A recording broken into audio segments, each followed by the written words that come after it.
So നമുക്ക് നോക്കാം എന്തൊക്കെ മെത്തേഡ്സുകളാണ് ഇഷ്യൂ ചെയ്യുന്ന മെറ്റീരിയൽസ് റെക്കോർഡ് ചെയ്യുമ്പോൾ അല്ലെങ്കിൽ അതിൻ്റെ പ്രൈസിങ്ങിൽ വരുമ്പോൾ നമുക്ക് എന്തൊക്കെ മെത്തേഡ്സുകൾ യൂസ് ചെയ്യാം.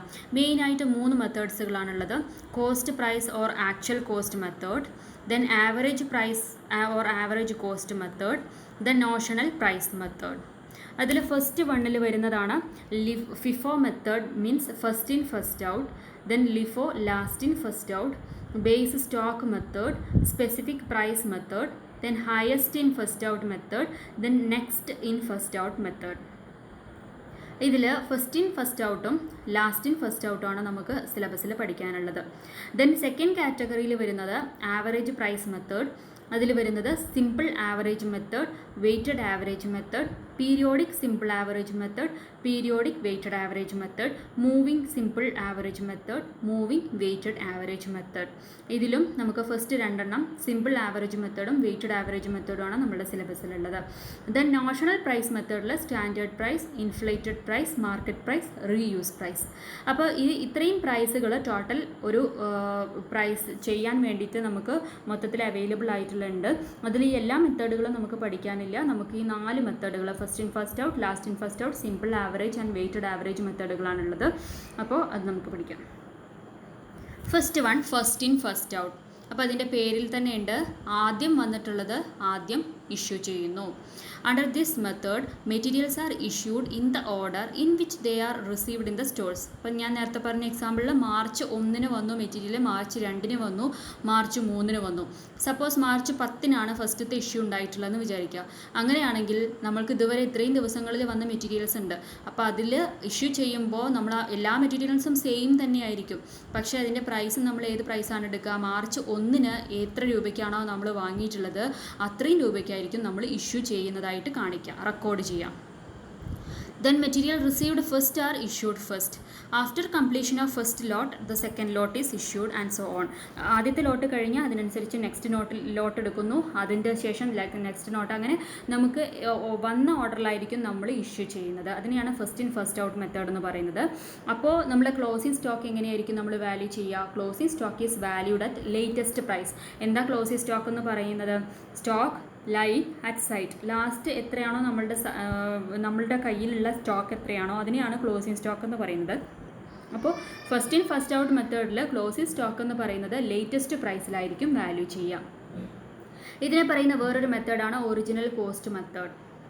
In times of falling prices, first in first out method is found to be useful because the cost of materials issued to different jobs will be high and profit will be lower.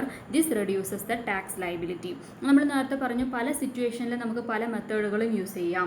ഈ ടൈമിൽ, അതായത് നമ്മുടെ മാർക്കറ്റിൽ price follow ചെയ്യുന്ന ഒരു situation ആണെന്ന് വിചാരിക്കാം, market dim ആയിട്ട് വരുന്ന ഒരു സിറ്റുവേഷൻ ആണെന്നുണ്ടെങ്കിൽ നമ്മൾ ഈ മെത്തേഡ് യൂസ് ചെയ്യുന്നത് വളരെ സ്യൂട്ടബിൾ ആണ്. കാരണം എന്താണെന്ന് വെച്ചാൽ നമ്മൾ ഓൾറെഡി വാങ്ങിക്കഴിഞ്ഞു. 1-ാം തീയതി വാങ്ങിയിട്ടുള്ള മെറ്റീരിയൽസിൻ്റെ പ്രൈസിനേക്കാളും കുറവാണ് 2-ാം തീയതി വാങ്ങിയപ്പോൾ, അതിനേക്കാളും കുറവാണ് 3-ാം തീയതി വാങ്ങിയപ്പോൾ, അതിനേക്കാളും കുറവാണ് 4-ാം തീയതി വാങ്ങിയപ്പോൾ. പക്ഷേ നമ്മൾ 10-ാം തീയതി ഇഷ്യൂ ചെയ്യുമ്പോൾ ആ സമയത്ത് സപ്പോസ് നല്ല കുറവായിട്ടുണ്ട് മെറ്റീരിയൽസിന് വില എന്നുണ്ടെങ്കിലും നമ്മൾ ഇഷ്യൂ ചെയ്യുന്നത് ഏത് വിലയ്ക്കായിരിക്കും?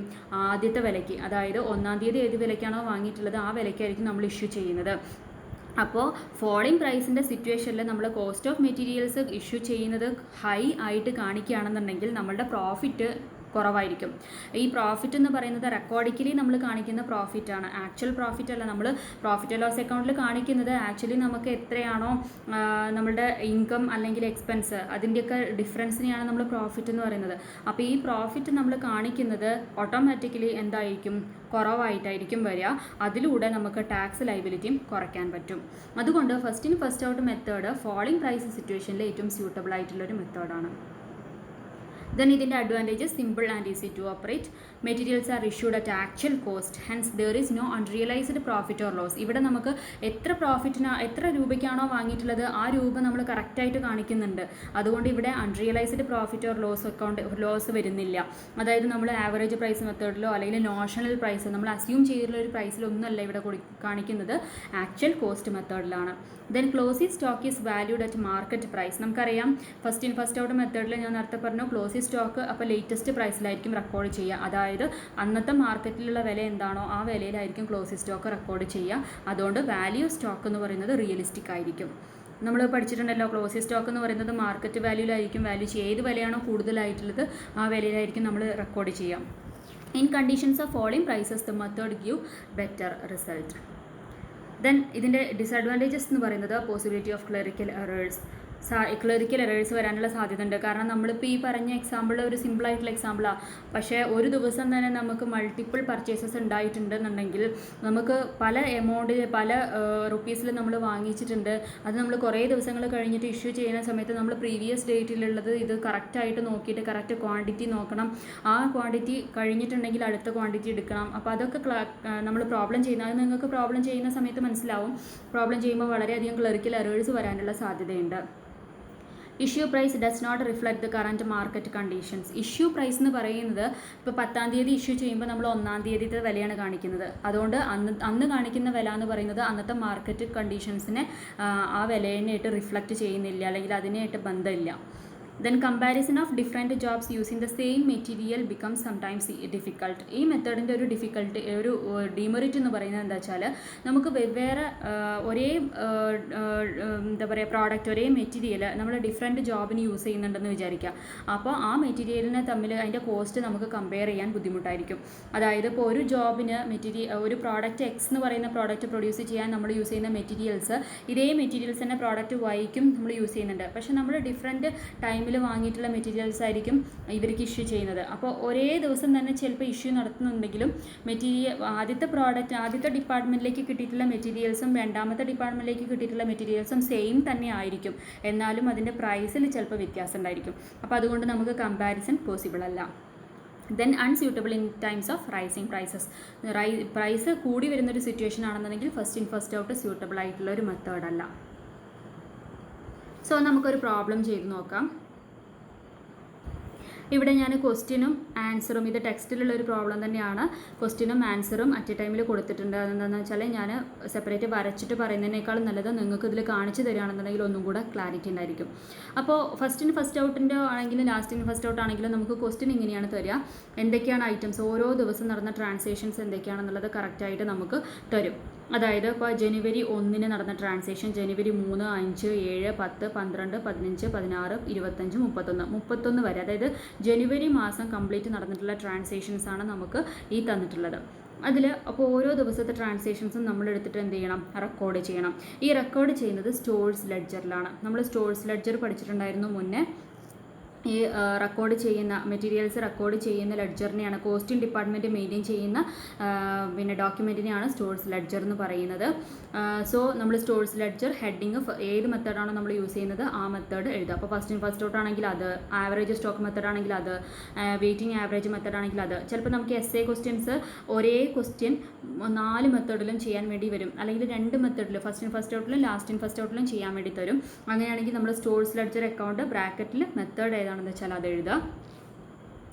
ദെൻ പിന്നെ നമ്മൾ കാണിക്കേണ്ടത് മൊത്തം നമുക്ക് എത്ര കോളങ്ങളാണുള്ളത്. ഒന്ന് ഡേറ്റ് കാണിക്കുന്ന ഒരു കോളം ഉണ്ട്, പിന്നെ റെസിപ്റ്റ്, ഇഷ്യൂ ആൻഡ് ബാലൻസ്. ഈ 4 കോളംസാണ് മെയിൻ ആയിട്ടുള്ളത്. അതിൽ ഓരോ കോളത്തിനും, അതായത് റെസിപ്റ്റിനെയും ഇഷ്യൂവിനെയും ബാലൻസിനെയും നമ്മൾ 3 ആയിട്ട് ഡിവൈഡ് ചെയ്യും. Quantity, rate and amount. ഇവിടെയും ക്വാണ്ടിറ്റി, റേറ്റ് ആൻഡ് എമൗണ്ട്, ഇവിടെയും ക്വാണ്ടിറ്റി, റേറ്റ് ആൻഡ് എമൗണ്ട്. അങ്ങനെ മൊത്തം 9 കോളംസ് നമ്മളതിൻ്റെ സബ് കോളംസ് ആയിട്ട് വരും. ഇനി നമുക്ക് ഓരോ ദിവസത്തെ ട്രാൻസാക്ഷൻസ് നോക്കാം.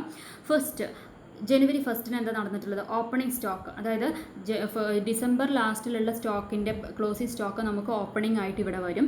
അത് 250 യൂണിറ്റ്സ് അറ്റ് ₹1 ആണ്. അതിന് നമ്മൾ കാണിക്കേണ്ടത് ബാലൻസിലാണ്, അതായത് 250 യൂണിറ്റ്സ് അറ്റ് ₹1 എന്ന് പറഞ്ഞിട്ട് നമ്മൾ ബാലൻസിൽ കാണിക്കും. അപ്പോൾ 250 ക്വാണ്ടിറ്റി, റേറ്റിൽ 1 എഴുതുന്നു, അതിൽ നിന്ന് മൾട്ടിപ്ലൈ ചെയ്യുമ്പോൾ നമുക്ക് 250 കിട്ടും. ദെൻ ജനുവരി 3 എന്താ നടന്നിട്ടുള്ള ട്രാൻസാക്ഷൻ, 100 യൂണിറ്റ്സ് അറ്റ് ₹1.05.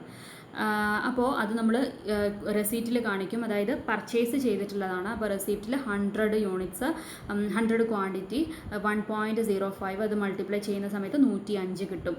അപ്പോൾ ആ ദിവസം ജനുവരി 3-ാം തീയതി കഴിയുമ്പോൾ നമ്മൾ ബാലൻസിൽ എന്താണ് എഴുതേണ്ടത്, 250 ₹1 250, 100 ക്വാണ്ടിറ്റി 1.05 105, അതായത് ഇത് രണ്ടും നമ്മൾ സെപ്പറേറ്റ് ആയിട്ട് കാണിക്കും.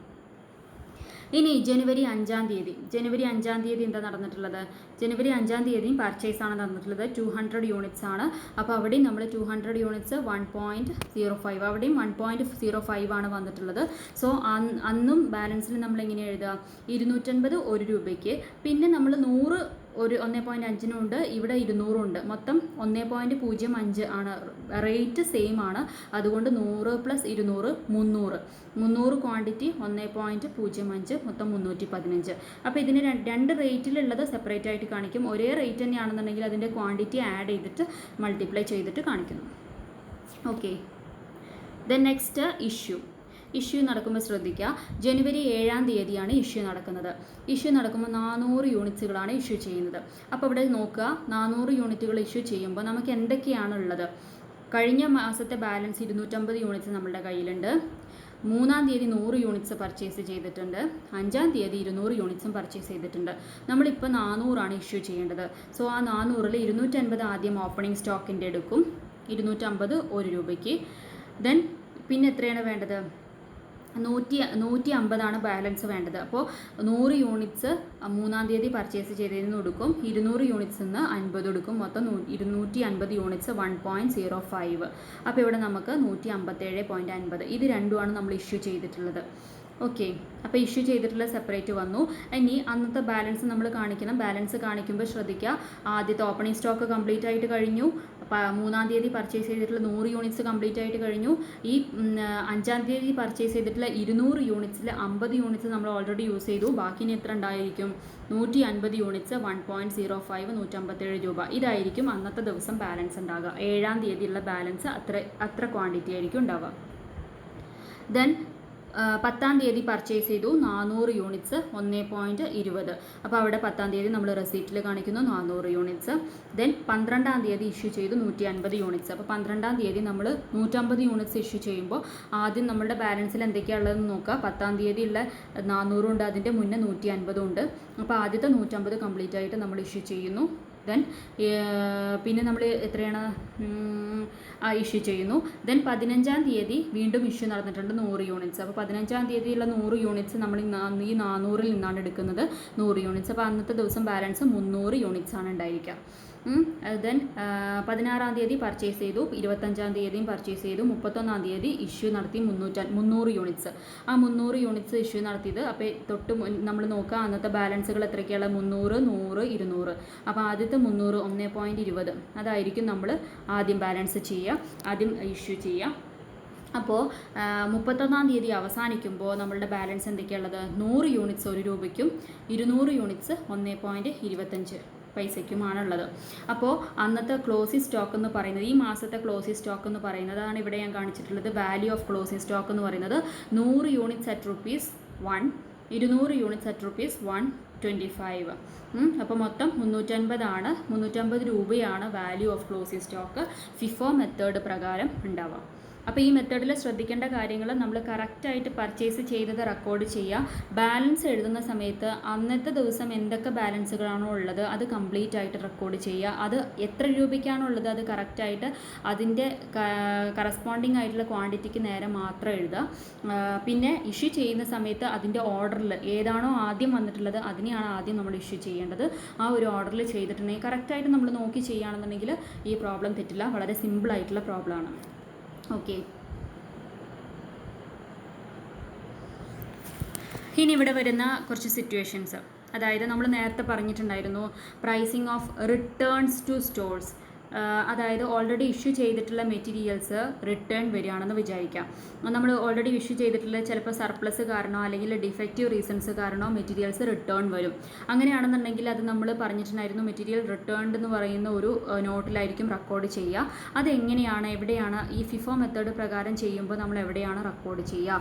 അത് റെക്കോർഡ് ചെയ്യേണ്ടത് എവിടെയാണെന്ന് വെച്ചാൽ റെസീപ്റ്റ് കോളത്തിലാണ്. അതായത് റിട്ടേൺ വരുമ്പോൾ നമ്മളിപ്പോൾ 1-ാം തീയതി ഇഷ്യൂ ചെയ്തിട്ടുള്ളത് 10-ാം തീയതി റിട്ടേൺ വന്നിട്ടുണ്ടെങ്കിൽ ആ 10-ാം തീയതിത്തെ റെസിപ്റ്റ് കോളത്തിലായിരിക്കും നമ്മൾ റിട്ടേൺ ചെയ്തിട്ടുള്ളത് കാണിക്കുക. At the price at which they are originally issued. എത്രയ്ക്കാണോ നമ്മൾ ഒറിജിനലി ഇഷ്യൂ ചെയ്തിട്ടുള്ളത് ആ ഒറിജിനൽ പ്രൈസിലായിരിക്കും നമ്മൾ റെസിപ്റ്റിൽ എൻറ്റർ ചെയ്യുക. അതാണ് ഇവിടെ ശ്രദ്ധിക്കേണ്ട ഒരു കാര്യം. Then next pricing of returns to vendor under FIFO method. അതായത് ഫിഫോ മെത്തേഡ് പ്രകാരം ചെയ്യുമ്പോൾ ചിലപ്പോൾ നമ്മൾ എന്ത് ചെയ്യും, നമ്മളുടെ വെൻഡർ എന്ന് പറയുമ്പോൾ നമ്മൾ ആരുടെ നിന്നാണോ അത് വാങ്ങിച്ചിട്ടുള്ളത് അവർക്ക് തന്നെ തിരിച്ചു കൊടുക്കും. അങ്ങനെയാണെന്നുണ്ടെങ്കിൽ എവിടെയാണിത് നമ്മൾ റെക്കോർഡ് ചെയ്യുക? Such returns should be record in the issue column. ആദ്യത്തേത് നമ്മൾ റെസിപ്റ്റ് കോളത്തിലാണ്. കാരണം എന്താ വെച്ചാൽ നമ്മൾ ബിസിനസ്സിൻ്റെ ഉള്ളിലുള്ള ഡിപ്പാർട്ട്മെൻറ്റിലേക്ക് ഇഷ്യൂ ചെയ്തപ്പോൾ ആ ഡിപ്പാർട്ട്മെൻറ്റിൽ എക്സസ് മെറ്റീരിയൽസ് വന്നതുകൊണ്ട് ചിലപ്പോൾ അവർ തിരിച്ച് ഇങ്ങോട്ട് ഗോഡൗണിലേക്ക് തന്നെ റിട്ടേൺ ചെയ്തിട്ടുള്ളതാണ്. അതുകൊണ്ടാണ് ആ റിട്ടേൺ നമ്മൾ റെസിപ്റ്റ് ആയിട്ട് കാണിക്കുന്നത്. ഇനി ഇവിടെ പറയുന്നത് നമ്മൾ ഓൾറെഡി പുറത്തുനിന്നുള്ളൊരു സ്ഥാപനത്തിൽ നിന്ന് വാങ്ങിയിട്ടുള്ള ഒരു മെറ്റീരിയൽസ് ചിലപ്പോൾ ഡിഫക്റ്റീവ് മെറ്റീരിയൽസ് അല്ലെങ്കിൽ സബ്സ്റ്റാൻഡേർഡ് മെറ്റീരിയൽസ് ക്വാളിറ്റി കാരണമോ നമ്മൾ തിരിച്ചു കൊടുക്കും. അങ്ങനെയാണെന്നുണ്ടെങ്കിൽ അതിനെ നമ്മൾ റെക്കോർഡ് ചെയ്യേണ്ടത് ഇഷ്യൂ കോളത്തിലാണ് കാണിക്കേണ്ടത്. These are recorded at the price of the oldest materials in the stock on the date of return. നമ്മൾ റിട്ടേൺ ചെയ്യുന്ന ദിവസത്തിൻ്റെ തൊട്ട് മുന്നേ എന്ത് പ്രൈസിനാണോ ഉണ്ടായിരുന്നത് ആ പ്രൈസിലായിരിക്കും നമ്മൾ ഇഷ്യൂ ചെയ്യേണ്ടത്. അതിൻ്റെ പ്രോബ്ലം ചെയ്യുമ്പോൾ നമുക്ക് ഒന്നുകൂടെ ക്ലിയർ ആവും. Then treatment of shortage of materials under FIFO method. ചിലപ്പോൾ നമ്മൾ കൗണ്ട് ചെയ്യുന്ന സമയത്ത് വെരിഫിക്കേഷൻ സമയത്ത് നമ്മൾ വെരിഫിക്കേഷനെ കുറിച്ച് പഠിച്ചിട്ടുണ്ട്. രണ്ട് തരത്തിലുള്ള വെരിഫിക്കേഷൻ ഉണ്ട്. At the end of periodic verification ഉണ്ട്, പെർപെച്വൽ ഇൻവെൻട്രി വാല്യൂഷൻ ഉണ്ട്. അതിൽ വെരിഫിക്കേഷൻ നടത്തുമ്പോൾ നമ്മൾ ഓരോ മെറ്റീരിയൽസും കറക്റ്റായിട്ട് എത്രയുണ്ട് നമ്മൾ ബുക്കിൽ കാണിച്ചിട്ടുള്ളതും ഫിസിക്കൽ വെരിഫിക്കേഷനും നടത്തും. അങ്ങനെ നടത്തുന്ന സമയത്ത് വല്ല ഷോർട്ടേജ് കണ്ടുപിടിച്ചിട്ടുണ്ട് എന്നുണ്ടെങ്കിൽ ആ ഷോർട്ടേജിനെ നമ്മൾ എവിടെയാണ് കാണിക്കേണ്ടത്? It should be shown such shortage should be recorded in the issue column at the price of oldest consignment in the stock. തൊട്ട് മുന്നേ ഉള്ള ലാസ്റ്റ് പ്രൈസ് എന്താണോ ആ പ്രൈസിൽ ഇഷ്യൂ കോളത്തിലാണ് കാണിക്കേണ്ടത്. If there is a surplus, suppose നമുക്ക് surplus ആണുള്ളതെന്നുണ്ടെങ്കിൽ it should be recorded in the receipt column. Shortage ആണെന്നുണ്ടെങ്കിൽ നമ്മൾ ഇഷ്യൂ കോളത്തിൽ കാണിക്കും, സർപ്ലസ് ആണെന്നുണ്ടെങ്കിൽ അവിടെ റെസിപ്റ്റ് കോളത്തിലും കാണിക്കും. It may also be noted that if the receipt and issue are given on the same date, ഒരേ ദിവസം തന്നെയാണ് രണ്ടും നടക്കുന്നതെന്നുണ്ടെങ്കിൽ അങ്ങനെയാണെങ്കിൽ the time of the receipt and issue is not given. ഏത് ടൈം ആണെന്നുള്ളത് തന്നിട്ടില്ല എങ്കിലും നമ്മൾ ഏതാണ് പ്രിഫർ ചെയ്യേണ്ടത്?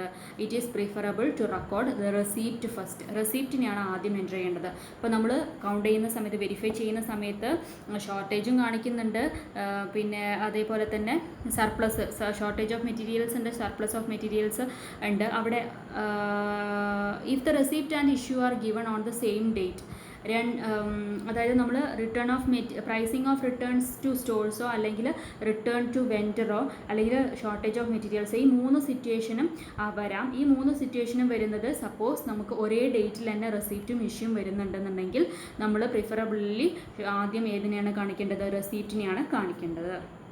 ഓക്കെ, ഇതാണ് ഇതിൽ വരുന്ന ഫിഫോ മെത്തേഡിൽ. സിമ്പിൾ പ്രോബ്ലം വരികയാണെങ്കിൽ നമ്മൾ നേരത്തെ കണ്ടിട്ടുള്ള ടൈപ്പ് പ്രോബ്ലം ആയിരിക്കും വരിക. പക്ഷേ അഡ്ജസ്റ്റ്മെൻ്റ് ഉള്ള പ്രോബ്ലം ആണെന്നുണ്ടെങ്കിൽ ഈ ടൈപ്പ് അഡ്ജസ്റ്റ്മെൻറ്റ്സ് ഒക്കെ ആയിരിക്കും വരിക. ഇനി ഇതൊക്കെ ഈ അഡ്ജസ്റ്റ്മെൻറ്റ്സ് ഉള്ളൊരു പ്രോബ്ലം നമുക്ക് ചെയ്യാം. ഇതാണ് പ്രോബ്ലം. ഇതിൽ ക്വസ്റ്റ്യൻ ഇങ്ങനെയാണ് തന്നിട്ടുള്ളത്. Prepare stores ledger account using FIFO method. അതിലെന്തൊക്കെയാണ്? ഓപ്പണിംഗ് സ്റ്റോക്ക് തന്നിട്ടുണ്ട്, ഇഷ്യൂ തന്നിട്ടുണ്ട്, പർച്ചേസസ് തന്നിട്ടുണ്ട്, returned to stores 15 units issued on 6th June. 6-ാം തീയതി ഇഷ്യൂ ചെയ്തിട്ടുള്ളത് തിരിച്ചിങ്ങോട്ട് തന്നെ വന്നു. അതിൽ 15 യൂണിറ്റ്സുകൾ 6-ാം തീയതി 250 യൂണിറ്റ്സ് ഇഷ്യൂ ചെയ്തു, അതിൽ 15 യൂണിറ്റ്സ് റിട്ടേൺ വന്നു. അപ്പോൾ 15-ാം തീയതി നോക്കുക. 15-ാം തീയതി നമ്മളത് എവിടെയാണ് കാണിക്കേണ്ടത്? റെസിപ്റ്റിലാണ് കാണിക്കേണ്ടത്. 15 എത്ര രൂപയ്ക്കാണ് കാണിക്കുക?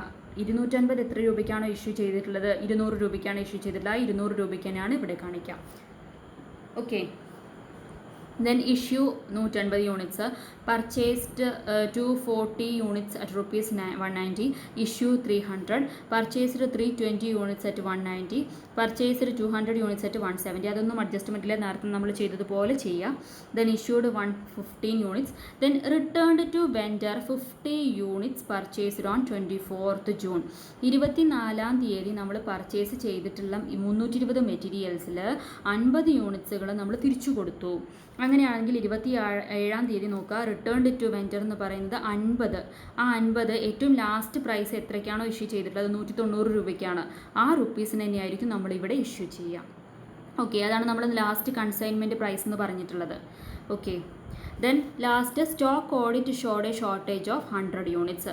വെരിഫിക്കേഷൻ നടത്തിയപ്പോൾ 10 യൂണിറ്റ്സിൻ്റെ ഷോർട്ടേജ് കാണിക്കുന്നുണ്ട്. ഷോർട്ടേജ് ഉണ്ടെന്നുണ്ടെങ്കിൽ നമ്മളത് ഇഷ്യൂവിൽ കാണിക്കും, സർപ്ലസ് ആണെന്നുണ്ടെങ്കിൽ റെസിപ്റ്റിൽ കാണിക്കും. അപ്പോൾ ഈ 10 ഷോർട്ടേജിനെ നമ്മൾ ഇഷ്യൂവിൽ കാണിക്കുന്നു. എത്ര രൂപയ്ക്കാണ് കാണിക്കുക? 190. അതായത് ലാസ്റ്റ് കൺസൈൻമെൻറ്റ് പ്രൈസ് എത്രയാണോ അതിനാണ് കാണിക്കേണ്ടത്.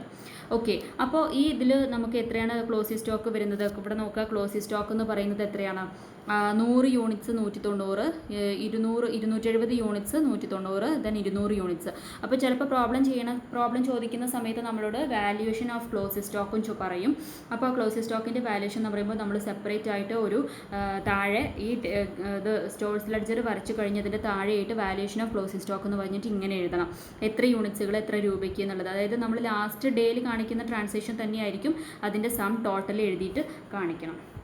സോ ഇങ്ങനെയാണ് നമ്മൾ പ്രോബ്ലം ചെയ്യുക. ഓക്കെ, അപ്പോൾ ഫിഫോ മെത്തേഡ് ഇങ്ങനെയാണ് നമ്മൾ ചെയ്യേണ്ടത്. Then last in first out just reverse ആണ്. ഫിഫോ മെത്തേഡിൻ്റെ നേരെ ഓപ്പോസിറ്റ് ആണ്. Material received last are issued first. After the last consignment is exhausted the price of previous batch is used and so on ആണ്, son on അല്ല, അവിടെ തെറ്റുണ്ട്. Then closing stock is valued at oldest consignment price. അപ്പോൾ ഇവിടെ ഉള്ള പ്രത്യേകത എന്താ വെച്ചാൽ ഫസ്റ്റ് ഔട്ടിൻ്റെ നേരെ ഓപ്പോസിറ്റ് ആണ്. ഇവിടെ ഇഷ്യൂ ചെയ്യുന്നത് എങ്ങനെയാണ്? ഏറ്റവും ലാസ്റ്റ് വന്നിട്ടുള്ള മെറ്റീരിയൽസ് എത്രയ്ക്കാണോ, ഇപ്പോൾ നേരത്തെ നമ്മൾ പറഞ്ഞ എക്സാമ്പിൾ മാർച്ച് 1 വന്നു, 2 വന്നു, 3 വന്നു, 4 വന്നു, സപ്പോസ് 9 വന്നു. എന്നിട്ട് 10-ാം തീയതിയാണ് ഇഷ്യൂ നടത്തുന്നതെങ്കിൽ 10-ാം തീയതി നമ്മൾ ഇഷ്യൂ ചെയ്യുന്നത് ഏത് മെറ്റീരിയൽസ് ആയിരിക്കും? 9-ാം തീയതി വന്ന മെറ്റീരിയൽസ് ആയിരിക്കും ഇഷ്യൂ ചെയ്യുക. 9-ാം തീയതി വന്ന മെറ്റീരിയൽസ് കഴിഞ്ഞിട്ടുണ്ടെങ്കിൽ പിന്നെ 8-ാം തീയതി ഉള്ളത് ബാക്കോട്ടാണ് പോവുക. അതാണ് last in first out method എന്ന് പറയുന്നത്. അപ്പോൾ ഇവിടെ ക്ലോസിംഗ് സ്റ്റോക്ക് എന്ന് പറയുന്നത് ലേറ്റസ്റ്റ് പ്രൈസ് അല്ല കാണിക്കുക, ഓൾഡസ്റ്റ് കൺസൈൻമെൻറ്റ് പ്രൈസ് ആയിരിക്കും കാണിക്കുക. ഇനി ഇപ്പോൾ ലാസ്റ്റ് ഇൻ ഫസ്റ്റ് ഔട്ട് എപ്പോഴാണ് സ്യൂട്ടബിൾ ആകുന്നത്? In the case of rising prices it is more suitable. കാരണം എന്താ വെച്ചാൽ വില കൂടി വരുന്ന ഒരു സിറ്റുവേഷൻ ആണെന്നുണ്ടെങ്കിൽ നമ്മൾ ലേറ്റസ്റ്റ് പ്രൈസ് കാണിക്കുകയാണെങ്കിൽ പ്രൈസ് കോസ്റ്റ് കൂടുതലായിരിക്കും. അപ്പോൾ നമ്മളുടെ പ്രോഫിറ്റ് കുറവാണ് കാണിക്കുക. പ്രോഫിറ്റ് കുറവ് കാണിച്ചിട്ടുണ്ടെങ്കിൽ നമുക്ക് അത്രയും ടാക്സ് കുറച്ച് കൊടുത്താൽ മതി. ഓക്കെ, ദെൻ ഇതിൻ്റെ advantages, issue price will reflect the current price. നമ്മൾ മറ്റേതിൻ്റെ ലിമിറ്റേഷനായിട്ട് പറഞ്ഞിട്ടുണ്ടായിരുന്ന issue price current price reflect ചെയ്യുന്നില്ല എന്നുള്ളതാണ്. അപ്പോൾ അതിൻ്റെ ഡിസഡ്വാൻറ്റേജ് ആണ് ഇതിൻ്റെ അഡ്വാൻറ്റേജ് ആയിട്ട് വരുന്നത്. And simple and easy to operate ഈ രണ്ട് മെത്തേഡിൻ്റെയും പ്രത്യേകതയാണ്. ഇൻ കണ്ടീഷൻസ് ഓഫ് റൈസിങ് പ്രൈസസിലാണ് നമ്മൾ ഈ മെത്തേഡ് കൂടുതലായിട്ട് യൂസ് ചെയ്യുന്നത്. Materials are issued at actual price. Issue ചെയ്യുന്നത് എത്രയ്ക്കാണ്? ആക്ച്വൽ പ്രൈസിനായിരിക്കും. മറ്റേതിൽ ഇഷ്യൂ ചെയ്യുന്നത് ഓൾഡസ്റ്റ് പ്രൈസിനായിരിക്കും. Okay, then disadvantages, this method involves considerable amount of clerical work. FIFO മെത്തേഡും ലിഫോ മെത്തേഡും സെയിം തന്നെയാണ്. ക്ലറിക്കൽ വർക്ക് കുറച്ച് കൂടുതലാണ്. അതായത് നമ്മൾ അധികം ബുദ്ധി ഉപയോഗിക്കേണ്ട വർക്കല്ല, എന്നാൽ നമുക്ക് ചെറിയ മിസ്റ്റേക്ക് വന്നിട്ടുണ്ടെങ്കിൽ മൊത്തം തെറ്റുന്ന തരത്തിലുള്ള ക്ലറിക്കൽ വർക്കുകൾ ആണുള്ളത്. Then comparison of different jobs using the same material becomes sometimes difficult. അത് ഈ കഴിഞ്ഞ മെത്തേഡിനും ഇതിനും അതേപോലെ തന്നെയാണ്, നമുക്ക് ബുദ്ധിമുട്ടാണ്.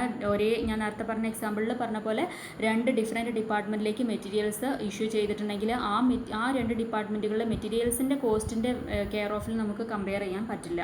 കാരണം വ്യത്യസ്ത പ്രൈസിലായിരിക്കും വന്നിട്ടുണ്ടാവുക. Then unsuitable in times of falling prices. The value of closing stock does not reflect the current market condition. മറ്റേതിൻ്റെ ഒരു മെറിറ്റ് ആയിരുന്നു അത്, പക്ഷേ ഇതിൻ്റെ ഒരു ഡിസഡ്വാൻറ്റേജ് ആണ്. ക്ലോസിംഗ് സ്റ്റോക്ക് നമുക്ക് കറൻറ്റ് മാർക്കറ്റ് കണ്ടീഷൻ്റെ വാല്യൂ റിഫ്ലക്റ്റ് ചെയ്യില്ല. കാരണം ക്ലോസിംഗ് സ്റ്റോക്ക് എന്ന് വരുന്നത് എന്തായിരിക്കും? ബാലൻസ് വരുന്നതായിരിക്കും. അപ്പോൾ ഏറ്റവും ബാലൻസ് വരുന്നത് ചിലപ്പോൾ ഓപ്പണിംഗ് സ്റ്റോക്കായിട്ട് വരുന്നത് തന്നെയായിരിക്കും ഇവിടെ ക്ലോസിംഗ് സ്റ്റോക്കായിട്ടും വരുന്നത്. ദെൻ ഇതിലുള്ളൊരു പ്രോബ്ലം നോക്കാം.